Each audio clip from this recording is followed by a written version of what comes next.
कार्यक्रम के पुण्यार्जक हैं अरह सागर गुरु भक्त परिवार। पुण्य का भोग, आपने पिछले जन्म में कुछ अच्छा किया होगा, किया कि नहीं किया? बोलो, पता है आप लोगों को? किसी को नहीं पता। लेकिन इससे पता पड़ता है कि हमने पिछले जन्म में कुछ अच्छा किया था, तो आज मुझे अच्छा मिल रहा है और मिला है।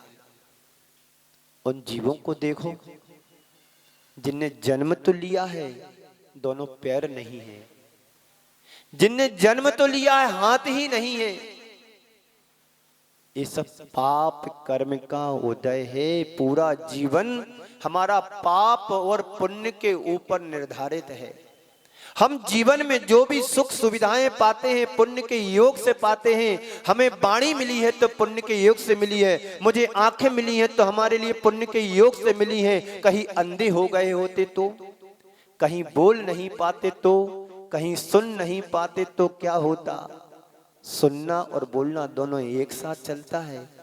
जो बहरे और गूंगे होते हैं वो जन्म से होते हैं, जो बोल नहीं पाते हैं वो सुन भी नहीं पाते हैं, और जो सुन नहीं पाते वो बोल भी नहीं पाते। सब क्या है? पाप कर्म का उदय।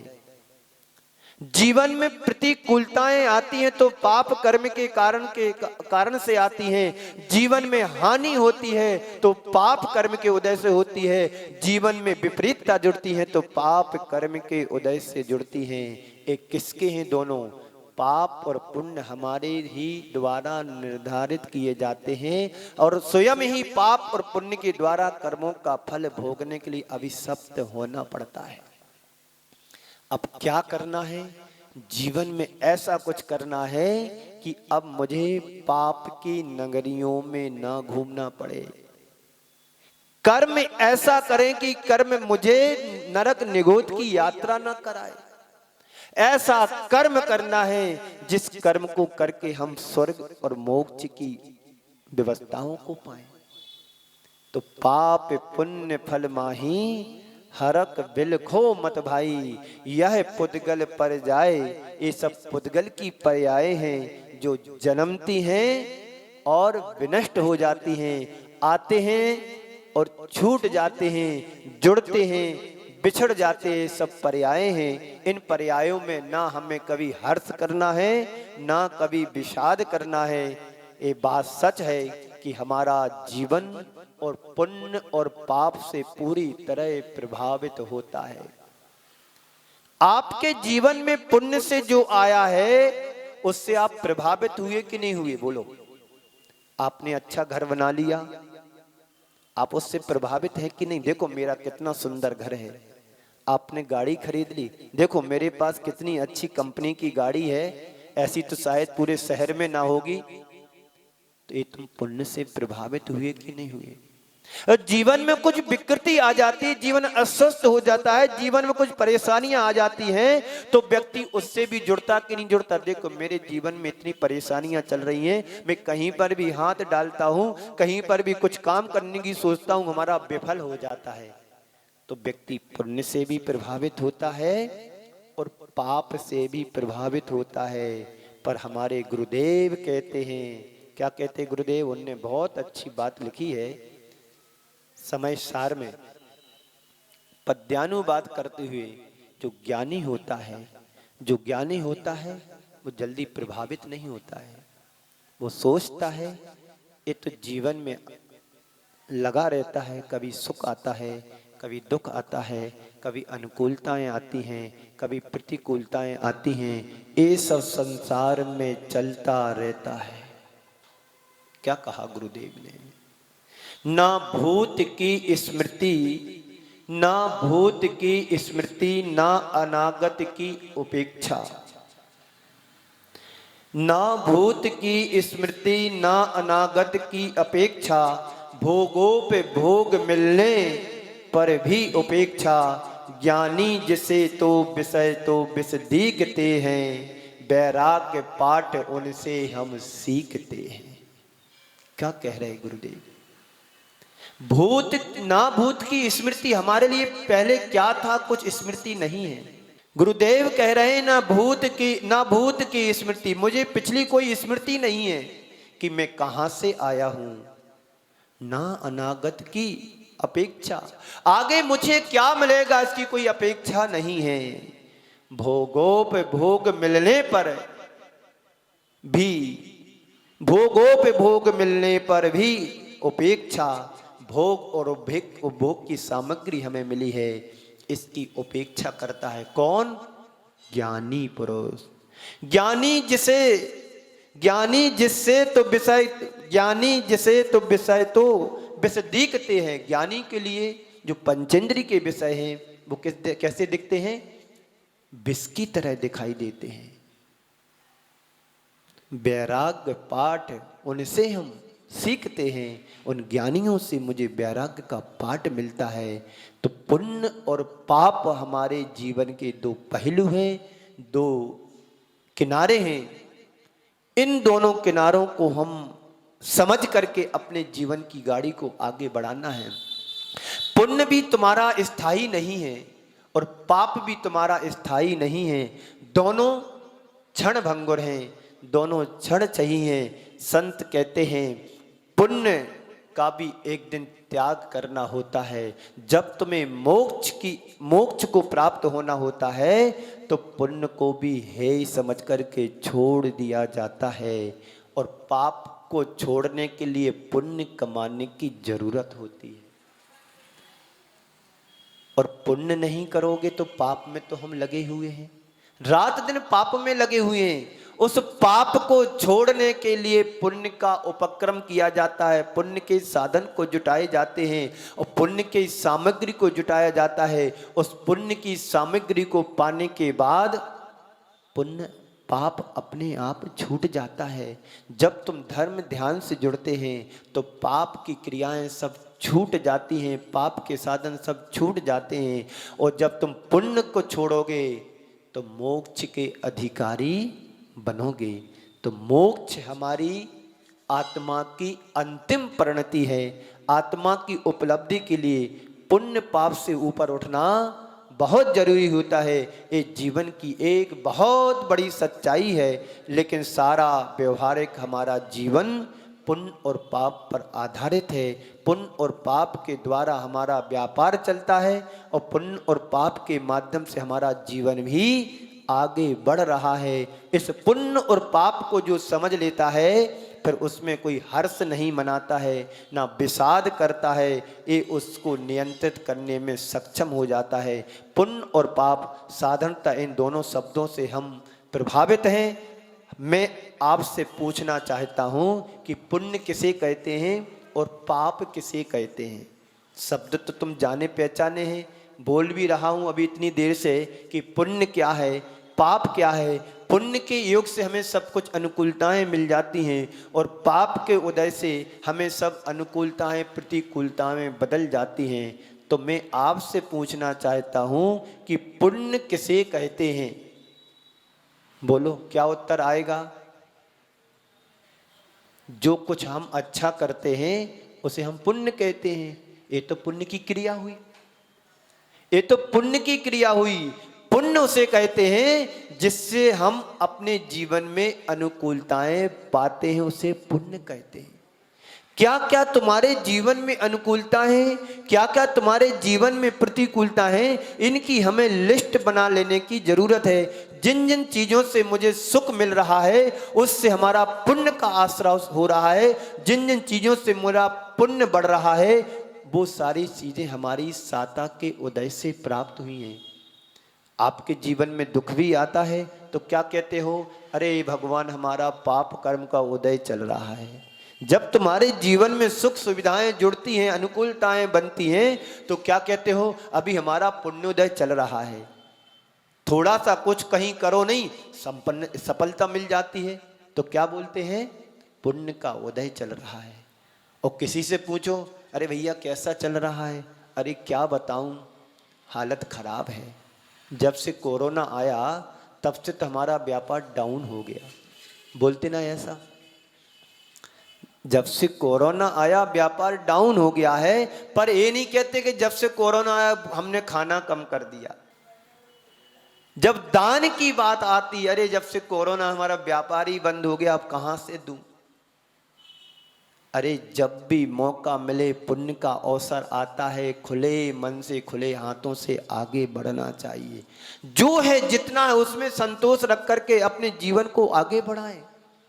यही पुण्य तुम्हारे लिए आगे आने वाले भव की विभूति दिलाएगा। तुम यहां छोड़ोगे, वहां तुम्हें इससे ज्यादा मिलेगा। पुण्य के भोग करो, और पुण्य का भोग करोगे तो क्या होगा? भोग लोगे, फिर आगे क्या मिलेगा? कुछ नहीं मिलेगा। इसलिए पुण्य के योग में क्या कर रहे हैं? कभी आपने अपने जीवन में झांक करके देखा कि हम पुण्य के योग से क्या कर रहे हैं? पुण्य को भोग रहे हैं। संत कहते हैं पुण्य को भोगो नहीं, ये तो तुम्हें हर भाव में मिला है।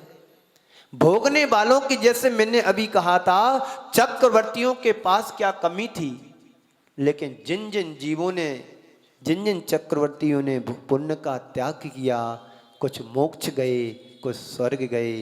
अब 5 पांडवों को देखा था, उनके ऊपर तप्त आभूषण पहनाए गए, लेकिन जो अपनी आत्मा का केंद्र बिंदु बना करके साधना कर रहे थे, वो तो मोक्ष चले गए। और जो अपने शरीर में अटक गए कि अरे मेरे भाई का क्या होगा, तो स्वर्ग गए। है ना? रावण के जीवन को देखो, सोने की लंका थी, उसने उपभोग किया, कहाँ गया? कहाँ गया? नीचे गया। कहते हैं सद्दाम हुसैन के पास क्या विलासिता थी, क्या संपत्ति थी, पता है आपको? उसके पाखाने में भी रत्न जड़े थे। और मरा तो कहां मरा? बोलो, वहीं मरा। ऐसा पुण्य किस काम का? लेकिन पुण्य के योग से तुम्हें मिला है, इस पुण्य को भोग में नहीं, योग में लगाना है, साधना में लगाना है। हर व्यक्ति पुण्य से पाता है, लेकिन जो समझदार होता है, ज्ञानी होता है, वो अपने पुण्य को पुण्य में लगाता है, भोग में और पाप में नहीं लगाता है। तो क्या करना है? पुण्य को भोगना भी नहीं है, पुण्य का त्याग करना है। क्या त्याग करना है पुण्य का? जो पुण्य से तुमने पाया है उसका त्याग नहीं करना है, उस क्रिया को तो करना है, पर जो तुम्हें सामग्री मिली है उसका उपभोग नहीं करना। इसी का नाम पुण्य के भोग का त्याग। हमारे गुरुदेव कहते हैं कि पुण्य के फल का त्याग करना चाहिए। क्या करना चाहिए? पुण्य के फल का त्याग। पुण्य से मिला है, तुम उसका उपभोग करोगे, भोगोगे, तो तुम्हारे लिए पाप का बंध होगा। क्यों? पुण्य से तुमने पाया है। अब जो भी हम करेंगे उससे पाप का ही तो आश्रय होना है। शुभा पुण्यस्या शुभा पापस्य एक सूत्र आता है। शुभ क्रिया के द्वारा पुण्य का आश्रय होता है, अशुभ क्रिया के द्वारा पाप का आश्रय होता है। हम अपने जीवन में झांक करके देखें कि सुबह से शाम तक हमारे द्वारा कितनी पुण्य की क्रिया होती है और सुबह से शाम तक कितनी पाप की क्रिया होती है। तो हम पाते हैं कि पुण्य तो हमारे जीवन में बहुत मुश्किल से घंटे 2 घंटे की क्रिया कर पाता हूँ। जब मंदिर आते हैं, विवेक से काम करते हैं, पूजन पाठ करते हैं, स्वाध्याय करते हैं, किसी का परोपकार का काम कर देते हैं, किसी दीन दुखी को सहयोग कर देते हैं, ये चीज़ें तुम्हारे जीवन में पुण्य को एकत्रित करती हैं। और बाकी समय राग देश मोह के कारण जो जितनी भी क्रियाएं होती हैं वो सब तुम्हारे पाप का आश्रय कराने वाली हैं। तो पुण्य कर्म का त्याग नहीं, पुण्य की क्रिया का त्याग नहीं, पुण्य के फल का त्याग होना चाहिए। क्रिया का त्याग नहीं करना है। क्रिया का त्याग कर दोगे तो फिर पाप की क्रिया करेंगे। तो इसलिए पुण्य की क्रिया का त्याग नहीं करना है, पुण्य के फल का त्याग करना है। तो तीर्थंकर भगवंतों के जीवन को भी हम पलट करके देखें, महापुरुषों के जीवन को भी पलट करके देखें। उनके जीवन में भी सब कुछ आया, पर उनने अपने जीवन को धर्म के मार्ग में लगाया, पुण्य के मार्ग में लगाया और पुण्यमय जीवन को बना लिया और अपनी आत्मा का कल्याण कर गए। हम लोग भी बड़े पुण्य से जो कुछ भी पाया है, जिनवाणी की राह मिली है, जिनेंद्र देव के दर्शन मिले हैं, पूज्य गुरुओं का हमें सानिध्य मिल रहा है, ये सब तुम्हारे अपने पुण्य के उदय से मिल रहा है। और पाप कर्म का उदय होता या तो घर में होते, या फिर हॉस्पिटल में होते, या पता नहीं कहाँ कुसंगति में लगे होते। तो जिन जिन लोगों का पुण्य है वो तो सत्संगति का सानिध्य पाते हैं, साधु संतों का सानिध्य पा लेते हैं, अपने द्वारा कुछ अच्छे कार्य कर लेते हैं, सत्कर्म कर लेते हैं। और जिन जिन जीवों का पाप कर्म का उदय होता है वो मंदिर की सीढ़ी पर पैर ही नहीं रखते हैं। उनसे अच्छी बात कहो कि भैया थोड़ा दान पुण्य कर लिया करो, बोले अभी कहाँ है समय, अभी तो कमाना है, थोड़ा और कमा लें। उनकी जिंदगी पूरी कमाने और गमाने में चली जाती। एक व्यक्ति मिले मेरे लिए, मैंने कहा कि भाई आहार दे रहे हैं तो रात्रि भोजन का तो त्याग करो। नहीं महाराज जी अभी बाहर जाना है। कहाँ जाना है? बाहर जाना है। अब मैं उस समय तो बोल नहीं सकता कुछ, अब बाहर जाना है तो बाहर जाना, अब क्या करें हम? आहार तो देना है पर रात्रि भोजन त्याग नहीं करना है। जब तुम्हारी शर्त है कि मैं त्याग नहीं कर सकता, तो मेरी शर्त मैं ले नहीं सकता। जब तुम त्याग नहीं कर सकते हो तो फिर हम ले कैसे सकते हैं? फिर मैंने थोड़ी अनुकंपा कर दी, लास्ट में जल ले लिया। फिर आहार होने के बाद फिर मैंने उनसे कहा भाई तुम जहाँ जा रहे हो वहाँ कहाँ तुम्हें शुद्ध खाना मिलेगा, भोजन मिलेगा? सारे विदेशों में कहते नहीं जैन थाली मिलती है। अरे जहाँ पर जैन थाली बन रही वहाँ की स्थिति तो देखो, वहाँ पर मांस भी तो बन रहा है। तुम बाहर जाकर के पैसे भी गमाओगे और पाप भी कमा करके लाओगे, विशुद्ध पाप लाओगे। इस कार्यक्रम के पुण्यार्चक थे अरह सागर गुरु भक्त परिवार।